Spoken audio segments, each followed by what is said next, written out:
ಕಾಂಗ್ರೆಸ್ ಸರ್ಕಾರದ ಮೇಲೆ ಮೂಡಾ ಕೇಸಲ್ಲಿ 3ರಿಂದ 4 ಸಾವಿರ ಕೋಟಿ ವ್ಯವಹಾರ ಆಗಿದೆ ಅಂತೇಳಿ BJP ನಾವು ಹೋರಾಟವನ್ನು ಮಾಡಿದ್ದೀವಿ. ವಿಧಾನಸಭೆಯೂ ಕೂಡ ನಾನು ಹೋರಾಟ ಮಾಡಿದ್ದೇನೆ, ಅದರ ಬಗ್ಗೆ ಮಾತಾಡಿದ್ದೀನಿ.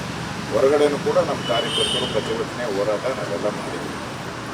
ನಾವೆಲ್ಲರೂ ಕೂಡ CBI ತನಿಖೆ ಕೊಡಬೇಕು, ಇದು 3ರಿಂದ 4 ಸಾವಿರ ಕೋಟಿ ಅವ್ಯವಹಾರ ಆಗಿದೆ ಅಂತೇಳಿ ನಾವು ಅವತ್ತು ಹೋರಾಟ ಮಾಡಿದ್ದೀವಿ.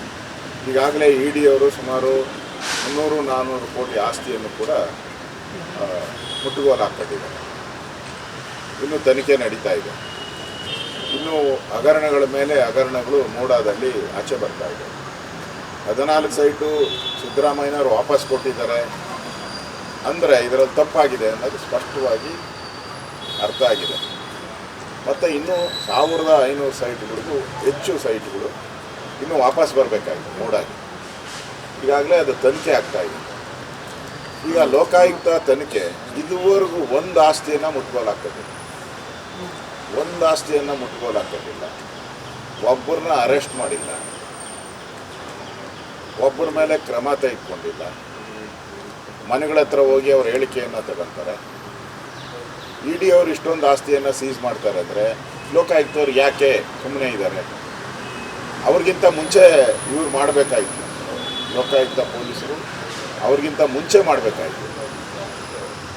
ಇದುವರೆಗೂ ಆ ಥರದ್ದು ಏನೂ ಮಾಡದೆ ಇವತ್ತು ನನಗೆ ಇರೋವಂಥ ಮಾಹಿತಿ ಪ್ರಕಾರ ಈ ಒಂದು ಲೋಕಾಯುಕ್ತ ಪೊಲೀಸರು ಇದನ್ನು ಮುಚ್ಚಾಕುವಂಥ ಪ್ರಯತ್ನವನ್ನು ಮಾಡ್ತಾಯಿದ್ದಾರೆ. ಕಳೆದ ವಾರನೇ ನಾನು ಇದ್ರ ಬಗ್ಗೆ ಹೇಳಿಕೆಯನ್ನು ಕೊಟ್ಟಿದ್ದೆ. ಮೊದಲಿಂದನೂ BJP ಇದು ಮುಚ್ಚಾಕುವಂಥ ಪ್ರಯತ್ನವನ್ನು ಮಾಡ್ತಾ ಇದ್ದಾರೆ ಅನ್ನೋದನ್ನು ಸ್ಪಷ್ಟವಾಗಿ ನಾವು ಹೇಳಿದ್ದೀವಿ. ನಾವು ಮತ್ತು JDS ಅವರು ಇದು CBI ತನಿಖೆಗೆ ಕೊಡಬೇಕು ಅಂತೇಳಿ ಕುಮಾರಸ್ವಾಮಿ ಅವರು ಈಗಾಗಲೇ ಆಗ್ರಹವನ್ನು ಮಾಡಿದ್ದಾರೆ, ನಾವು ಮಾಡಿದ್ದೀವಿ. ಈಗ ಸೋಮವಾರ ಏನೋ ಅದನ್ನು ಸಬ್ಮಿಟ್ ಮಾಡ್ತಾರೆ ಕೋರ್ಟ್ಗೆ ಅಂತ ಸುದ್ದಿ ಇದೆ. ನನಗನ್ಸುತ್ತೆ ಕ್ಲೀನ್ ಚಿಟ್ ಅಧಿಕಾರಿಗಳು ತಪ್ಪು ಮಾಡಿದ್ದಾರೆ ಅಂತ. ಅಂದರೆ ಅಧಿಕಾರಿಗಳು ಹೆಂಗೆ ತಪ್ಪು ಮಾಡಿಬಿಡ್ತಾರೆ? ಏನು ಅವರ ಅಪ್ಪನ ಮನೆ ಆಸ್ತಿಗೋಸ್ಕರ ಮಾಡಿರ್ತಾರೆ ಅಧಿಕಾರಿಗಳು? ಓಕೆ, ಅಧಿಕಾರಿಗಳು ತಪ್ಪು ಮಾಡ್ತಾರೆ ಅಂದರೆ ಏನೋ ಅವರ ಕುಟುಂಬಕ್ಕೋಸ್ಕರ ಏನಾನ ಮಾಡ್ಕೊಂಡಿದ್ದಾರೆ ತಪ್ಪು? ಏನೂ ಇಲ್ಲ.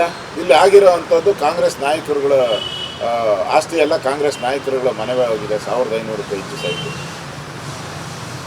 ಅಧಿಕಾರಿಗಳು ಯಾಕೆ ತಪ್ಪು ಮಾಡ್ತಾರೆ?